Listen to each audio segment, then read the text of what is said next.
les arômes restaurent la mémoire, une piste pour le traitement. Est-ce que vous pouvez nous parler un peu de vos découvertes et de quand les arômes restaurent la mémoire? Je vois qu'il y a deux mots clés. Il y a d'abord le mot olfactif et le mot quand les arômes restaurent la mémoire. Les arômes, c'est-à-dire c'est tous les éléments naturels qui peuvent stimuler le système olfactif. Il faut savoir qu'il y a 5 sens. L'homme possède 5 sens, dont l'olfactif, qui est vraiment le sens majeur, le sens incontournable, et le gustatif. Alors, on est dans l'olfactif. Il faut savoir que dans la maladie d'Alzheimer, il y a un signe pathognomonique. Pathognomonique, ça veut dire qui est unique dans cette maladie. Donc c'est très important. 95% des malades d'Alzheimer n'ont plus d'olfactif, ne sentent plus rien. Pourquoi?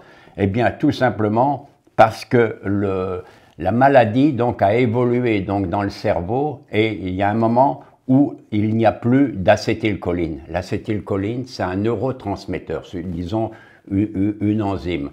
Elle a disparu. Or, l'acétylcholine, elle transmet tous les messages. Dans la maladie d'Alzheimer, il n'y a plus de messages puisqu'il n'y a plus d'acétylcholine qui en plus vivifie l'intellectuel, la mémoire, etc. Donc, il faut réparer cela. Et on le répare justement en stimulant l'olfactif, en le réveillant. Alors, il y a deux façons. Il y a d'abord le fait de manger cru. Le manger cru, ça relève de l'olfactif. Ensuite, malheureusement, il y a eu le feu, la découverte du feu. Il y a eu la cuisson, la 20 000 ans, direct, où c'était très pratiqué, qui fait qu'on repasse du sens olfactif, qui est pour le cru, au sens gustatif, c'est-à-dire qui vous permet justement, quand on cuit les aliments, les alcaloïdes, les pommes de terre, etc., c'est le gustatif. Mais on met en sommeil l'olfactif. Donc l'olfactif, il sommeille, il n'est plus en première position. Or, cet olfactif, il est nécessaire. Déjà, j'ai fait la paléoanthropologie et j'ai étudié Néandertal. Néandertal, il était dans un monde hostile. C'est-à-dire, il y avait la climatologie, il y a la chasse qui n'était pas fructueuse, il y avait les ennemis, etc. Pour s'en sortir, qu'est-ce qu'il faisait? Qu'est-ce qu'il avait? Il avait l'olfactif, le sens olfactif, qui était nourri justement par le régime animal, le régime cru. Or, il faut savoir que l'olfactif, eh bien, il va jusque dans le cerveau limbique. Le cerveau limbique, c'est le deuxième cerveau. On en a les 3/4 de notre cerveau actuel, c'est du limbique. Et dans ce cerveau limbique, il y a l'hippocampe, qui est le centre de la mémoire. C'est un petit organe qui ressemble à un cheval, et vous avez l'amygdale qui est pour l'émotionnel.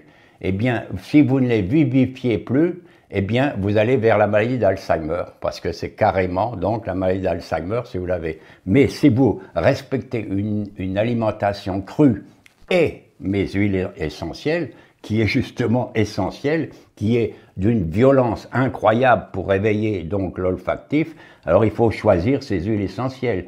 Toutes les huiles sont odoriférantes, hein, mais il y en a qui sont spécifiques. Or, il y en a une, enfin il y en a plusieurs, mais il y en a une que je mets en avant, c'est l'huile essentielle de romarin à cinéole. Eh bien, elle a cette particularité de restaurer l'acétylcholine. Vous vous rendez compte, le miracle de la nature, elle est là pour nous apporter vraiment la solution. Alors que dans la médecine classique, il n'y a rien. Il n'y a rien. On avait donné des produits, mais ce sont des produits chimiques qu'on a dû retirer parce que justement, l'organisme, il n'aime pas tout ce qui est antigénique, tout ce qui est un peu agressif pour l'organisme. Donc on les a supprimés, ça ne servait plus à rien, à RICEP, etc. Et on retrouve donc dans la nature, justement, plein d'huiles essentielles, dont je viens de vous en citer une, mais il y en a d'autres, et on est apte, avec l'ensemble de toutes les huiles essentielles, de soigner tous les aspects donc, de la maladie d'Alzheimer. Quel est le point actuellement, où on en est au niveau de la recherche par rapport à Alzheimer en France? Ben, le fait qu'ils sont, disons, qu'il leur interdit d'exploiter un petit peu les produits naturels, ils sont complètement démunis.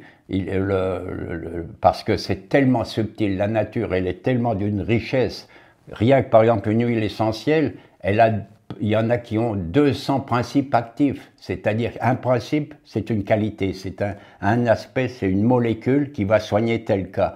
Alors cette richesse, on l'exploite à fond. vous avez des huiles essentielles qui restaurent le terrain, qui le nettoient, c'est-à-dire qui dépolluent, etc.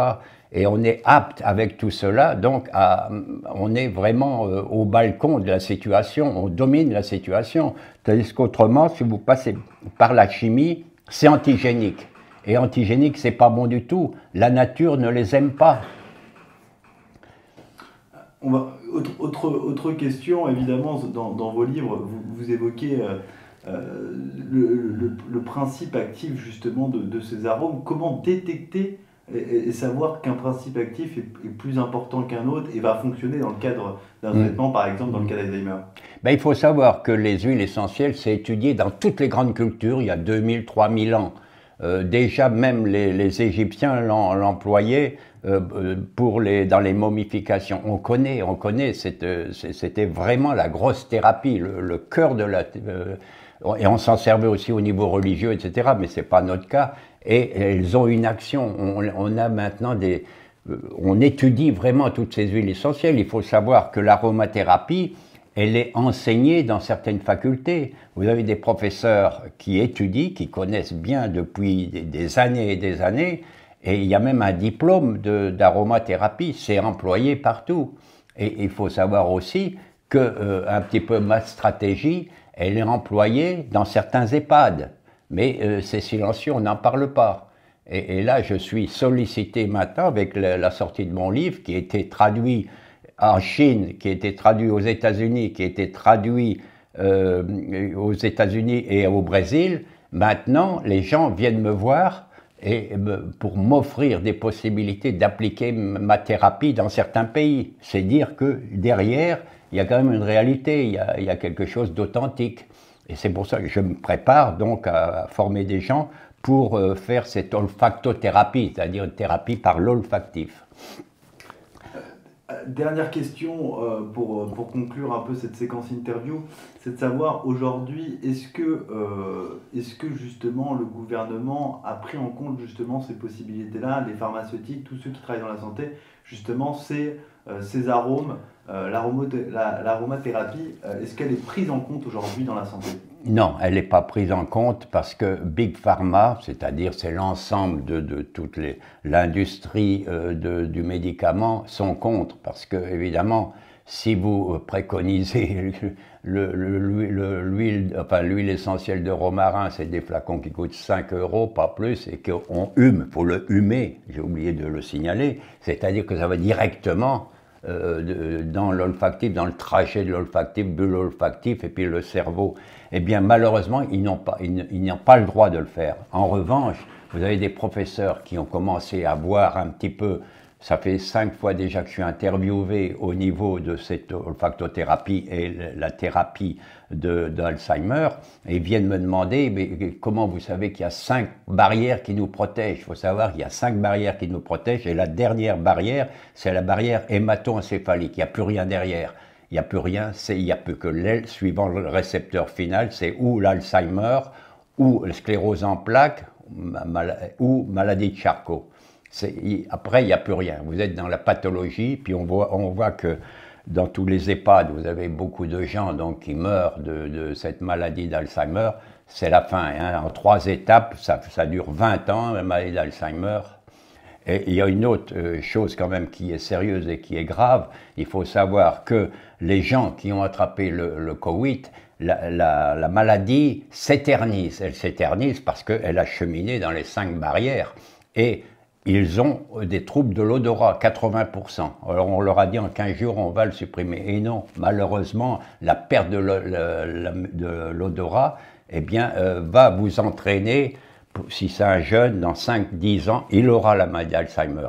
Mais déjà, dans les EHPAD, vous avez des comorbides, c'est-à-dire des seniors qui ont plusieurs maladies et qui prennent plein de produits chimiques, etc. Leur immunité, elle est faible, etc.